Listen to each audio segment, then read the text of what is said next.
Hello everyone, তোমরা সবাই কেমন আছো? আশা করি সবাই খুব ভালো আছো। আমিও খুব ভালো আছি। আমি পূজা তোমাদের সাথে শেয়ার করতে চলে এলাম আবারও একটা নতুন ব্লগ ভিডিও নিয়ে।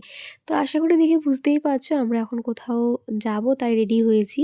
তো হ্যাঁ, আজকে আমরা যাচ্ছি দিদি বাড়ি অনেকগুলো দিন পর। তো দেখো মাম্মাম আর আমি মিলে তো দেখিয়ে দিলাম আমাদের আউটফিটটা কেমন ছিল। তো মাম্মাম কিন্তু রেডি-সেডি হয়ে একদম নিচে চলে এসেছিল। আর এদিকে তোমার দাদাভাইও গাড়ি বার করে ওয়েট করছিল আমাদের জন্য।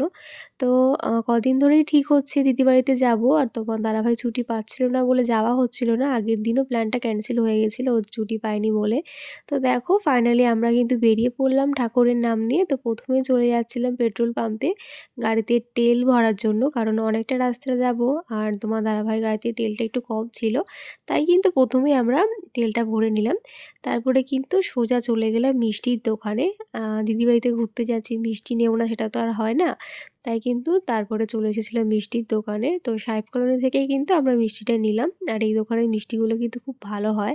তো যেহেতু এখন ঠান্ডার সিজন তাই কিন্তু গুড়ের মিষ্টি নিয়েছিলাম। আর সাথে নিয়েছিলাম একটা সন্দেশ। ২ রকম মিষ্টি নিয়েছিলাম। তো আগের সপ্তাহতেই যাওয়ার কথা ছিল দিদির বাড়িতে। তোমার দাদাভাই যেহেতু ছুটি পায়নি তাই কিন্তু ক্যানসেল হয়ে গিয়ে সেটা আজকে ডে অফ নিয়েছিল। তো দেখো এখানে আজকে তো আমার ড্রেসের সাথে আমার ক্লিপটাও ম্যাচিং হয়ে গেছিলো। সাথে আমার ইয়াররিংটা মানে সবই আজকে আমি ম্যাচিং করেছি।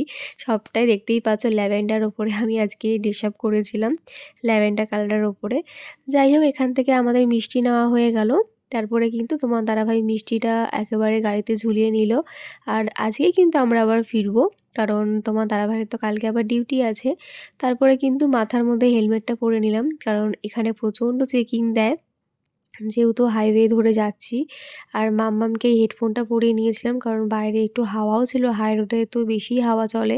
তো ওকে টুপিটা পরাচ্ছিলাম, টুপিটা পরিয়ে দেখলাম ঘিমে যাচ্ছে মাথাটা। আর যেহেতু সকালবেলা যাচ্ছি রৌদ্র ছিল তাই আর টুপি না পরিয়ে কানে কিন্তু হেডফোনটা দিয়ে দিয়েছিলাম যাতে কানে হাওয়াটা না লাগে।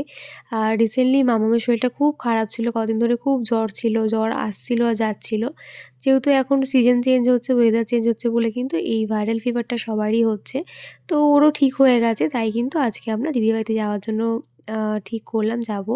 তো দেখো হাফ রাস্তা আস্তে, আস্তে মামাম তো ঘুমিয়ে পড়েছিল কারণ ওর শরীরটা তো সেরকম একটা ভালো নেই তাই একটু টায়ার্ড ছিল। আর এদিকে দেখো গল্প করতে, করতে কিন্তু দিদিবাড়ির গলিতেও ঢুকে পড়লাম। আমাদের বাড়ি থেকে দিদিবাড়ি আসতে কিন্তু ওই ০.৫ ঘন্টা মতন লাগে, সেরকম একটা লাগে না। ৩০ মিনিটের মধ্যে কিন্তু আমরা দিদিবাড়ি পৌঁছে গিয়েছিলাম। আর এই হচ্ছে দিদির সেই ফেমাস ব্যালকনি যেখানে কিন্তু গাছগাছালিতে ভর্তি। তারপরে দেখো আমরা কিন্তু এবার গুটি, গুটি পায়ে দিদির ঘরের দিকে এগিয়ে যাচ্ছি। তোমার দাদাভাই তো আগেই উঠে গেছিল। আর মাম্মামও দেখো খুব মজা পেয়েছে ওর পিমুনির বাড়িতে এসেই তো পিমুনিকে ওর দাদাভাইকে খোঁজ করতে চলে গেছিলো ঘরে। তো ওর জুতোটা খুলেই কিন্তু ঘরে ঢুকিয়ে দিলাম। আর ওর গলার আওয়াজ শুনে কিন্তু ওর পিমুনিও চলে এসেছে ওর সাথে দেখা করতে। আমি এদিকে চলে এসেছিলাম দিদির বাড়িতে দিদির গপু সোনাদের সাথে দেখা করতে। দেখো দিদি গপু সোনাদের কত সুন্দর করে সাজিয়ে গুছিয়ে রেখেছে। তো গপু সোনার সাথে দেখা হয়ে যাওয়ার পরে কিন্তু চলে আসলাম দিদির ব্যালকনিতে। দিদির বাড়িতে আসবো আর দিদির ব্যালকনি ভিজিট করতে আসবো না সেটা তো হতেই পারে না। তো এটা আমার খুব প্রিয় একটা জায়গা দিদির বাড়িতে। তো দেখো দিদির এই গাছগুলো কতটা সুন্দর লাগছিল আর এখানে আসলে না মনটা অটোমেটিকলি ভালো হয়ে যায়। দেখো এই ফুলগুলো কি সুন্দরই না লাগছে দেখতে। এগুলো হচ্ছে করবী ফুল আর এটা হচ্ছে পিঙ্ক কালারের। করবী ফুল কিন্তু বেশিরভাগই লাল দেখতে পাওয়া যায় কিন্তু দিদির বাড়িতে লাল বা পিঙ্ক দুটো কালারই ছিল। তারপরে দেখো অনেকটা টাইম কেটে গেছে সেরকম ভিডিও শ্যুট করা হয়নি। একদম মাম্মামকে এখন নিয়ে যুদ্ধ করতে বসে পড়লাম, যুদ্ধই বটে। কারণ ওর জ্বর হওয়ার পর থেকে একদম খেতে চাইছে না। তো ২-৩ গাল খেলো। এখন মাছ ভাজা দিয়ে ডাল দিয়ে খাওয়ানোর চেষ্টা চলছিল কিন্তু খেলো না কিছুতেই। যাই হোক তারপরে দেখো দিদি আমাদেরকে মিষ্টি দিয়ে দিয়েছিল যে মিষ্টিগুলো আমরা আনলাম। দেখো এই দুটো মিষ্টি খুবই প্রিয়। আমি তো রিসেন্টলি ডায়েট করছিলাম তো এখন আর ডায়েট করছি না। শীতকালে না এই গুড়ের মিষ্টিগুলো থেকে নিজেকে আর দূরে রাখা যায় না তাই কিন্তু এখানে এসে মিষ্টি খেয়ে নিয়েছিলাম। তারপরে দেখো আজকে দিদির বাড়িতে যে কারণে আসা সেটা হচ্ছে দিদিকে কিন্তু তোমার দাদাভাই এই ওয়াইফাইটা গিফট করেছে। আমাদের বাড়িতেও কিন্তু রিসেন্টলি এই জিও ফাই লাগানো হয়েছে। তো আমাদের সার্ভিসটা ভালো দিচ্ছে দেখে তোমার দাদাভাই বলল যে দিদির বাড়িতেও লাগিয়ে দেবো যেহেতু ওদেরও স্মার্ট টিভি আছে। তাই কিন্তু আজকে আমাদের মেন উপলব্ধি মানে দিদিবাড়িতে আসার মেন কারণ হচ্ছে এই ওয়াইফাই লাগানো। তো দাদাটা ওখানে কাজ করছিল আর এখানে দেখো এসে দেখলাম দিদি রান্নাঘরে মাটন কষাচ্ছে। এত সুন্দর একটা স্মেল আসছিল যে কি বলবো। আর দিদির শরীরটা এদিকে ভালো ছিল না, তাই দিদি বলছিল আমাকে ক্যামেরাতে নিও না। তাও দেখো যে রান্না করছে তাকে তো দেখাতেই হবে, তো দিদিকেও একটু ক্যামেরাতে ক্যাপচার করে নিলাম। তো সত্যি দিদি মটনটা খুব সুন্দর বানায়। তারপরে দেখো আমরা ৩ জনে মিলে এখানে একটু সময় কাটাচ্ছিলাম, একটু ভিডিও শ্যুট করে নিলাম, একটু ফটো তুললাম। তারপরে দেখো দিদি আমাদেরকে এই মটনটা দিয়ে দিল টেস্ট করার জন্য। সত্যি দিদির হাতে মটন অসাধারণ। দিদি কিন্তু মটনটা খুব সুন্দর বানায়। স্পেশালি তোমার দাদাভাই খুব ভালোবাসে।